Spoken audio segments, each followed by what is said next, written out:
Today we are talking about global wind systems, or you might know them as prevailing wind systems. Again, you have a page on this in your green packet labeled Global Wind Systems. You also have a map or a side view of the Earth called Major Wind Systems that you're going to be drawing on.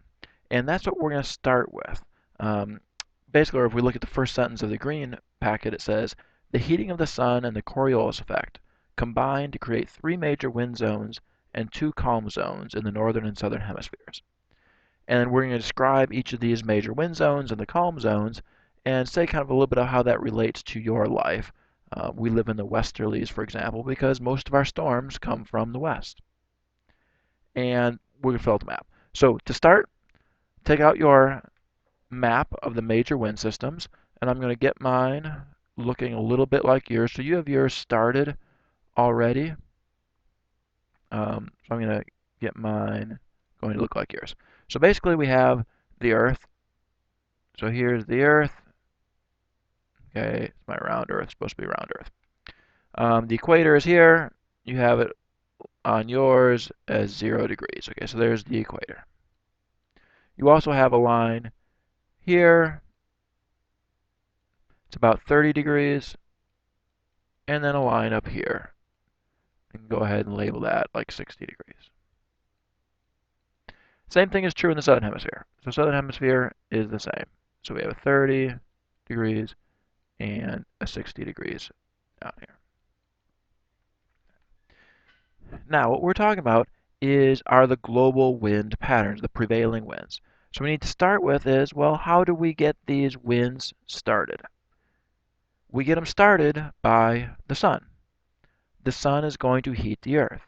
Well, where on earth is the sun going to heat the most and get it hot? Should be obvious, right? The equator. So the equator is going to get the most direct sunlight, so it's going to get the hottest.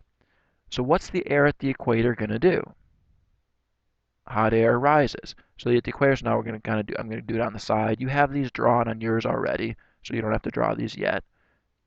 So the air at the equator is going to rise up like that. Whenever air is rising, what kind of pressure is that? Remember from before, if air rises, it's going to be low pressure. Okay, think of it like there's not as much air pushing down on you. So whenever air rises, there's low pressure. So go ahead and put some L's on your equator. 3, 4 L's with some low pressures on your equator. So the air goes up into the atmosphere, gets to the top of the atmosphere, and it starts to spread out. So it's going to spread out, and eventually it gets cool. Well, it gets cool about the 30s, and it's going to fall. So the air starts to fall. So we have air falling at the 30s.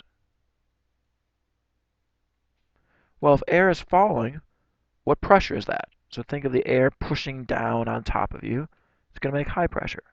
So go ahead and put a couple H's for high pressure on the 30s, both north and south. So it's high pressure there.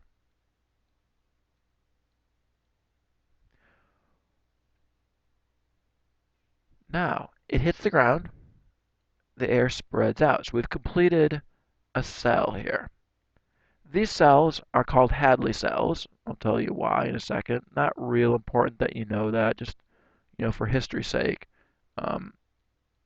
That is the northern Hadley cell, and then there's also the southern Hadley cell. So the two Hadley cells. Okay, so the air falls, spreads out. Okay, so air is spreading out. I'm just continuing my loops here. Well, what's it like at the poles? It's cold, so the air falls. So I'm going to put air falling at the poles. And again, spreading out. Notice that the air is going to meet at the 60s. If the air meets at the 60s, it's forced up.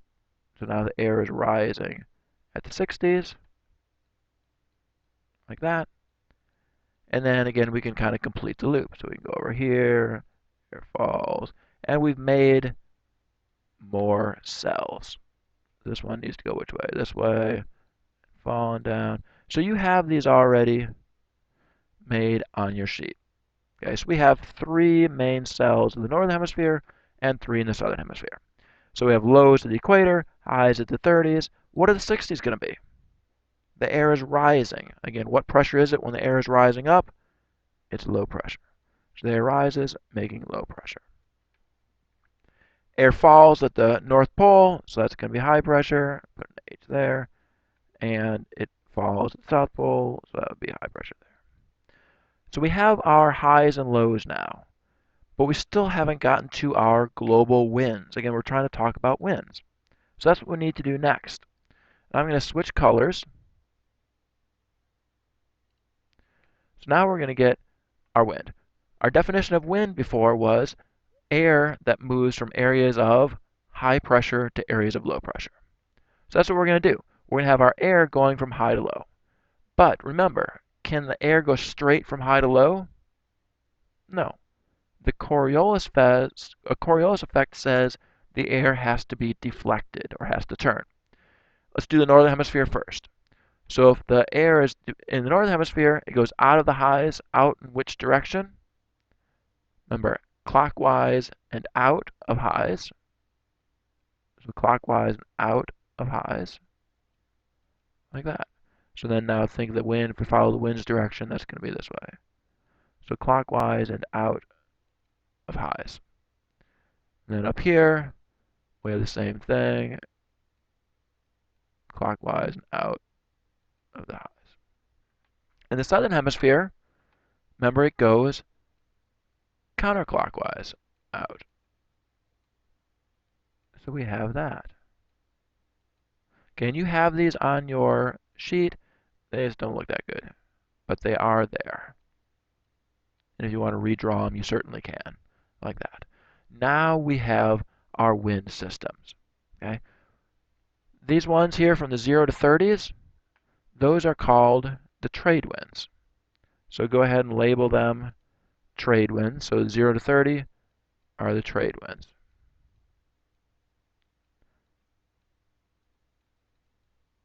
Okay, these are the part that are from the Hadley cells. So, and then also down here. So trade winds, northern and southern. Notice that they blow from east to west. Okay, so in the northern hemisphere, east to west, and in the southern hemisphere, east to west. They're the same thing. These winds, we've known about these for quite a long time. Christopher Columbus knew about the trade winds when he blew to the New World. All right, basically landed in kind of a Barbados in 1492. Hopefully you know that there. It took him 36 days to blow across the Atlantic. And that's the wide part of the Atlantic. So that was pretty good time. He had his little ships, and they blew across the Atlantic in 36 days. Pretty impressive. We, of course, live up here. So we're at like 33 degrees in Dallas, 33 degrees latitude. So if I can't really draw the Earth, but let's say if I'm, or the U.S. I don't know, that's a bad picture of the U.S. Something like that. Dallas, we're up here at 33 degrees. We live in this wind zone, which is called the westerlies.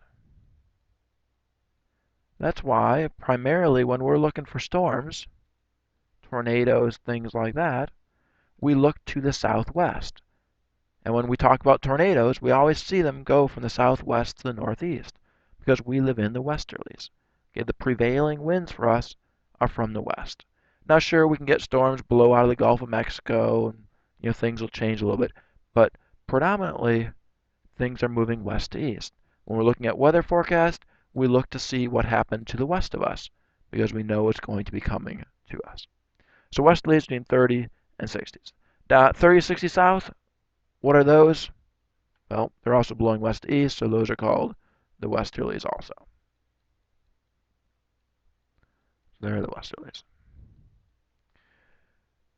The 60 to 90, you see they're easterly. Those are called the polar easterlies.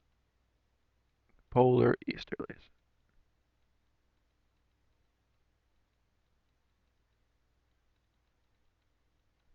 And same thing in the southern hemisphere, so you go ahead and write that. I'm not going to take time to write that. So those are our main wind systems. We have our 3 main wind systems in the north and our 3 main wind systems in the south. And I put this up here so you can see kind of how these cells work. We have the Hadley cells, like I said, the original ones. George Hadley explained them in 1735. It actually did have an explanation of why kind of trade winds turned, but we give Coriolis kind of credit for figuring that out instead of Hadley. Hadley was very important, so we call the Hadley cells, these first two. And the Ferrel cells are the next ones, and the polar cells, the top ones. Again, you don't really need to know these names, but I just wanted to put it here so you can see kind of how it actually works, and give especially Hadley credit for figuring this out. Like I said, in 1735 he figured it out. But they've used them, they knew about them before. Think about the names a little bit. The trade winds, okay, these were used for trading. This is how we traded with the New World. So we would have the Europeans, mainly with their Spanish and Portuguese, kind of in this latitude up here. What they would do is they would have to tack down along the coast. I could use a different color. So they'd have to tack down along the coast, get down into the trade winds, and blow across the Atlantic to the Caribbean, southern U.S. Unfortunately, kind of this pattern here, it helped to lead to the slave trade in the United States because they went down to Africa where they picked up slaves, and then they were in the trade winds, which blew them straight across. They could sell them in the southern U.S. and in the Caribbean, and then they tacked their way up to Philadelphia or Washington or New York or whatever, and now they're in the westerlies, and the westerlies blew them home. Okay, so unfortunate part of our history in the South was slavery because of the trade winds and how they had to go. Northern Europeans, you think of the Vikings? Well, they didn't go down to Africa. The Vikings went up. So they went up into the polar easterlies. They blew over to Canada, northern U.S., and then went down and across. So kind of two different little trading zones. But we call these the trade winds because they were used for trading, obviously. Okay, so we have our main wind zones. Let's get our other zones, our calm zones, and then we can fill out our green sheet and be done. So describe the weather to me at the equator. Really hot, right? Okay, so it's really hot, but also it's going to be rainy because the air is rising. The air is rising. Remember, whenever air rises, it cools and it's rainy. So it's going to be cloudy. So I'm going to put like maybe a thunderstorm or something here. Well, be that big cumulonimbus cloud. Okay. Rainy, bad weather. We call the equator the doldrums. So somewhere labeled doldrums.